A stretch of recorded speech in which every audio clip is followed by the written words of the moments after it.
భారతదేశం ఒక్కసారిగా ఎందుకు స్తంభించిపోయింది? టెలికాం రంగంలో పెట్టుబడులు ఎందుకు మందగించాయి? భారతదేశం విద్యుత్ కోతలతో ఎందుకు చీకట్లో ఉండిపోయింది? విదేశీ మీడియా మన భారతదేశం ఒక అవినీతి కలిగిన దేశంగా ఎందుకు చూపించాయి? భారతదేశ చరిత్రలోనే 3 అతిపెద్ద స్కామ్స్ ఏంటి? వాటి విలువ వచ్చేసి అక్షరాల 4,20,000 కోట్లు. యూపీ ప్రభుత్వం ఎందుకు అసమర్థ పాలన చేసింది? దేశ రక్షణ కోసం మన సైనికులు బార్డర్లో రక్తం చిందిస్తుంటే రెక్కలు ముక్కలు చేసుకొని ట్యాక్స్ కడుతూ మన దేశం యొక్క ఆర్థిక వ్యవస్థను అమాంతం పెంచే ప్రయత్నంలో మనం ఉంటే మన ఎన్నుకోబడిన మన దేశ రాజకీయ నాయకులు మన సంపదను కొల్లగొడుతూ ఎలాంటి కుంభకోణాలకు చేశారనేది ఈ వీడియోలో తెలుసుకుందాం.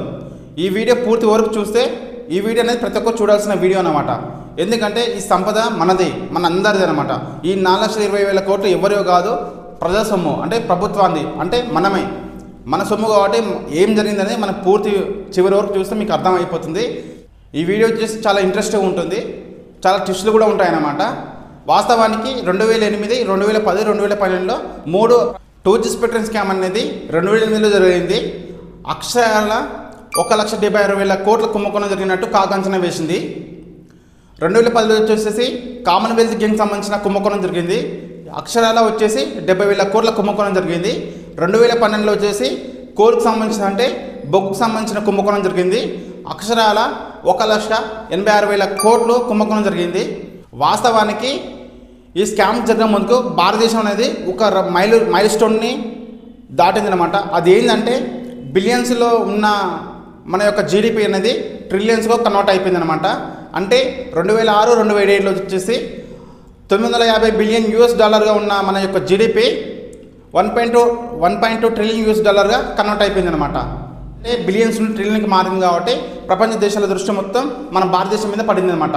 కానీ ఎగ్జాక్ట్లీ అప్పుడే వచ్చేసి 2006, 2007లో టెలికాం రంగంలో ఒక విప్లవమైన మార్పు చోటు చేసుకుంది. అదేంటంటే అప్పటి వరకు మనం వాడిన ల్యాండ్లైన్ ఫోన్స్ కాకుండా వైర్లెస్ ఫోన్స్ అని, అంటే ఇప్పుడు మనం వాడుతున్న మొబైల్ కానీ, డేటా కానీ, ఇంటర్నెట్ కానీ, టీవీస్ కానీ అప్పుడే మొదలైనమాట. అప్పుడే మనకు 2G స్పెక్ట్రమ్ స్కామ్ అని కూడా ఆ టైంలో జరిగిందనమాట. ఆ 2G స్పెక్ట్రమ్ స్కామ్ అని అంటే వాస్తవానికి స్పెక్ట్రమ్ అంటే మీకు తెలియాలన్నమాట.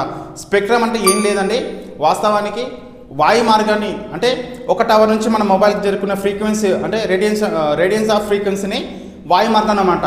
స్పెక్ట్రమ్ అంటే సింపుల్గా వాయు మార్గం అని అర్థం అన్నమాట. ఈ స్పెక్ట్రమ్ అనేది ప్రభుత్వంకి సంబంధించిన ఆస్తి అన్నమాట. స్పెక్ట్రమ్ అనేది అప్పట్లో ఆ మార్కెట్లో, అంటే 2006, 2007లో స్పెక్ట్రమ్కి చాలా డిమాండ్ ఉంది. కానీ ఈ స్కామ్ ఎలా జరిగేదంటే అప్పట్లో మన కేంద్ర మినిస్టర్ అయిన ఆండిముత్తు రాజు, అంటే ఈయన తమిళనాడుకు చెందిన డీఎంకే పార్టీ లోక్సభ ఎంపీ అనమాట. అప్పుడు టెలికాం మినిస్టర్గా పనిచేసినమాట మన కేంద్రానికి. ఆ టైంలో ఈయన ఏం చేసినంటే ఫస్ట్ కమ్ ఫస్ట్ సర్వీస్ అనే విధానాన్ని తీసుకొచ్చినాడు అనమాట. ఎవరైతే ఈ టెలికాం కంపెనీలు ఫస్ట్ వస్తాయో వాళ్ళకే సర్వీస్ చేసారనమాట. అంటే వాళ్ళకి లైసెన్స్ ఇచ్చారనమాట. అంటే టెండర్ లేకుండా, ఎలాంటి వేలం వేయకుండా వాస్తవానికి స్పెక్ట్రాన్ని వేలం వేస్తారనమాట. ఆ వేలం వేయకుండా డైరెక్ట్ కంపెనీలకి, అంటే తనకు సంబంధించిన కంపెనీలకు అనుకూలంగా ఉన్న కంపెనీలకి ఈ స్పెక్ట్రమ్ లైసెన్స్ ఇవ్వడం జరిగిందనమాట. దీనివల్ల మన భారతీయ ఆర్థిక వ్యవస్థ అనేది 1,76,000 కోట్లు అనేది నష్టం జరిగిందని బయట కాకంచనా వేసిందనమాట. అసలు ఈ స్కామ్ ఎలా జరిగిందంటే, ఈ స్కామ్ ఎలా బయటపడిందంటే ఒక్క రోజుల్లోనే 120 కంపెనీల పైగా స్పెక్ట్రమ్ లైసెన్సులు ఇవ్వడం జరిగింది. అదొకటి అవుతుంది. ఇంకోటి డీఎంకే పార్టీ వ్యవస్థాపకుడైన కరుణానిధి కుమార్తె అయిన కన్నుమూలి అనమాట. ఆమె తమిళనాడులో డీఎంకే పార్టీ రాజ్యసభ సభ్యులు, అంటే ఎమ్మెల్యేగా పనిచేస్తుంది అనమాట ఆ టైంలో. దాంతోపాటు కలంజర్ టీవీకి డైరెక్టర్గా పనిచేస్తుంది. అంటే స్వాన్ అనే ఒక కంపెనీ అనమాట. అంటే స్వాన్ అనే ఒక టెలికాం కంపెనీ, అంటే స్పెక్ట్రమ్ పొందిన కంపెనీ అనమాట. ఈ కలంజర్ టీవీ డైరెక్టర్ అయిన కనుమూలికి దాదాపు 200 కోట్లు అప్పు లేకుండా, అంటే ఇంట్రెస్ట్ లేకుండా ఇవ్వడం జరిగింది. దీనివల్ల ఈ 2G స్పెక్ట్రమ్ స్కామ్ అనేది బయటపడదన్నమాట. తర్వాత సిబిఐ దర్యాప్తు చేసి ఈ స్కామ్కు కారకులైన ఆండిముత్తు రాజా, ఆయనతో పాటు కనుమూలిని, వాళ్ళతో పాటు ఇంకో 15 మందిని అరెస్ట్ చేసింది సిబిఐ. అరెస్ట్ చేసి కొన్ని రోజుల వరకు జైలు, అంటే ఢిల్లీలోనే తిహార్ జైల్లో కొన్ని రోజులు ఉంచిన తర్వాత 2017లో ట్విస్ట్ ఏంటంటే వీళ్ళు నిర్దోషులుగా బయటపడరు. కోర్టు చెప్పిన తీర్పు ఏంటంటే సరైన ఎవిడెన్స్ లేకపోవడం, సరైన బలమైన డాక్యుమెంట్స్ లేకపోవడం వల్ల వీళ్ళని నిర్దోషులుగా విడుదల చేయడం జరిగిందని తీర్పిచ్చిందన్నమాట. 2010లో వచ్చేసి కామన్వెల్త్ గేమ్స్ సంబంధించిన కుంభకోణం జరిగిందనమాట. కామన్వెల్త్ గేమ్స్ వచ్చి ప్రతి 4 సంవత్సరాలకు ఒకసారి జరుగుతాయన్నమాట. 2010లో మన ఢిల్లీలో జరిగినాయి అనమాట. దానికి సంబంధించి మన కేంద్ర ప్రభుత్వం వచ్చేసి 70,000 కోట్లను నిధులను కేటాయిస్తే కామన్వెల్త్ గేమ్స్ సంబంధించిన చైర్మన్ అయిన సురేష్ కల్మాడి కామన్వెల్త్ గేమ్స్ సంబంధించిన స్కామ్ ఎలా బయటపడిందంటే,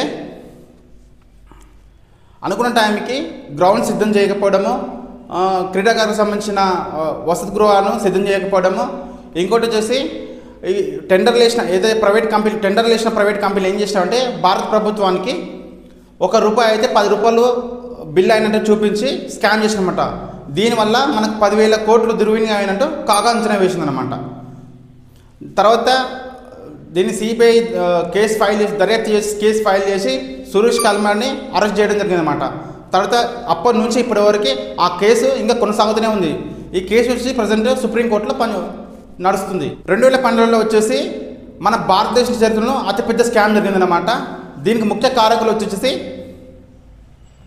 రాజా కనుమోలి, అప్పటి భారత ప్రైమ్ మినిస్టర్ అయిన డాక్టర్ మన్మోహన్ సింగ్ ఆధ్వర్యంలోనే ఈ గోల్కి సంబంధించిన శాఖ ఉండేదన్నమాట. అయితే ఈ ఆండిరాజు కనుమోలు ఏం చేశారంటే వీళ్ళకి కావాల్సిన అంటే వీళ్ళకి అనుబంధంగా ఉన్న ప్రైవేట్ కంపెనీలో అంటే టెండర్ ఈ కోల్ బాక్స్ను టెండర్ లేకుండా డైరెక్ట్ వీళ్ళకు తక్కువ ధరలో ఇవ్వడం జరిగింది అనమాట. దీనివల్ల వచ్చేసి ప్రభుత్వానికి 1,86,000 కోట్ల స్కామ్ జరిగిందంటే కుంభకోణం జరిగిందని కాక అంచనా. కోల్కి సంబంధించిన స్కామ్లో ప్రధాన నిందితులైన ఆండిరాజు ముత్తు, కనుమోలి పై కేసు నమోదు చేసి ఇప్పటికీ సుప్రీంకోర్టులో కేసు నడుస్తుంది. ఇప్పుడు చెప్పండి ఫ్రెండ్స్, ఎక్కడ మీద ఇద్దరు వ్యక్తులు వచ్చేసి దాదాపు 3,20,000 కోట్లు 3,50,000 కోట్లు కుంభకోణం చేశారు. అయినా వాళ్ళు ఈరోజు ఎలాంటి పశ్చాత్తాపం పడకుండా దేశ రాజకీయాలను ఏలుతున్నారు. దీనికి కారణం మనం అంటే మన ప్రజలు, మన ప్రభుత్వం అంటే మన పబ్లిక్ అనమాట. వీళ్ళని ఏం చేస్తున్నా, ఇంత కుంభకోణాలు చేసినా భారతదేశాన్ని ఇంత కుల్లగొడుస్తున్న అవినీతి పరంగా అయినా వీళ్ళని ప్రజెంట్ వచ్చేసి వీళ్ళు ఏం చేస్తున్నారంటే తూత్తుకుడి నుంచి కనుమోలి లోక్సభ ఎంపీగా ఎన్నికై ప్రజెంట్ 10లో ఉంది. ఆండ్రాజముత్తు కూడా తిరుపతినూరు నుంచి లోక్సభ అంటే ఎంపీగా ఎన్నికై డిఎంకే పార్టీకి పనిచేస్తున్నాడు అనమాట. అంటే మనం దీన్ని బట్టి మనకు ఏం అర్థమవుతుందంటే రాజకీయ పరంగా ఎన్ని కుంభకోణాలు ఎన్ని అవినీతులు చేసినా మనం చూస్తూ ఉంటున్నాం. అంటే మన పాలన వ్యవస్థ ఎలా ఉందంటే, మన ప్రజలు ఎలా ఉన్నారంటే మన పాలన వ్యవస్థ అవినీతిగా మారిపోయింది. మన ప్రజలు కూడా వాళ్ళు ఇచ్చే ఎలక్షన్లు ఇచ్చే మందుకి పైసలకి ఆశపడి వాళ్ళని మళ్ళా అవినీతి చేయండి రా బాబు అని మనం డైరెక్ట్ వాళ్ళని ఎంకరేజ్ చేస్తున్నాం అన్నమాట.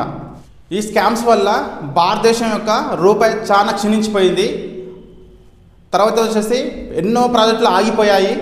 విదేశీ పెట్టుబడులు తిరిగి దేశం నుంచి వెళ్ళిపోయాయి. దానివల్ల వచ్చేసి జీడిపి మీద చాలా తీవ్ర ప్రభావం పడ్డది.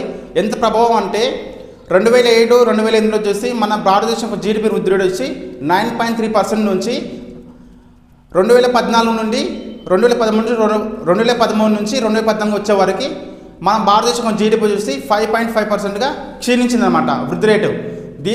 దీన్ని బట్టి మనం అర్థం చేసుకోవాలి. కానీ ప్రపంచ ఆర్థికంలో అతిపెద్ద ఆర్థిక వ్యవస్థ దేశాలైన మన దేశం వచ్చేసి 5వ పొజిషన్లో ఉంది. కానీ వాస్తవానికి వచ్చేసి ఈ స్కామ్లు ఈ అవినీతులు జరగకపోతే మన భారతదేశం అనేది చైనాతో పోటీ పడాలి, అంటే 3rd ప్లేస్లో ఉండాల్సిందనమాట. వాస్తవం దీనివల్లనే ఇలాంటి కుంభకోణాల వల్లనే మన భారతదేశం అనేది 5th పొజిషన్లో ఉండిపోయిందన్నమాట. అంటే $4.9 ట్రిలియన్ మన యొక్క జీడిపి ప్రజెంట్ ఉందన్నమాట. వాస్తవానికి అంటే జపాన్, జర్మనీని దాటేసి వాస్తవానికి 3rd పొజిషన్లో ఉండాలి. జపాన్, జర్మనీ యొక్క జీడిపి వచ్చేసి కూడా 4 నుంచి 5 ట్రిలియన్స్ ఉన్నాయన్నమాట. అంటే దగ్గరలో ఉన్నమాట. కాకపోతే వాస్తవానికి ఏంటి అంటే ప్రజెంట్ 5th పొజిషన్ నుంచి 4th పొజిషన్లోకి వచ్చినట్టు ఒక నామ్స్ ప్రకారం మన ట్రేడ్ పండితులు చెప్తారు అన్నమాట మన యొక్క జీడిపి రేటు. అదేవిధంగా మనం జీడిపి రేటు ఖచ్చితంగా ముందుకు శరవేగంగా దూసుకుపోవాలంటే ఈ కుంభకోణాలను, ఈ స్కామ్స్లను, ఈ అవినీతులను మనం ఎంత దూరమైనా అరికట్టాలన్నమాట. అరికడితేనే మన యొక్క జీడిపి రేటు వృద్ధి రేటు అమాంతం పెరిగి మనం కూడా ప్రపంచ ఆర్థిక వ్యవస్థలో చైనా ఇది అమెరికా, చైనా తర్వాత మన ఇండియా పేరు మనం త్వరలో చూసుకోబోతున్నాయి. ఈ ఘనత వచ్చేసి ఈ ఘనత వచ్చేసి 2028 కల్లా మనం చేరుకోవాలని మనం అందరం ఆశిద్దాం. ఇంతటితో ఈ వీడియో మీకు నచ్చినట్లయితే సబ్స్క్రైబ్ చేసుకొని షేర్ చేయండి ప్లీజ్. మరో మంచి వీడియోతో మీ ముందుంటా.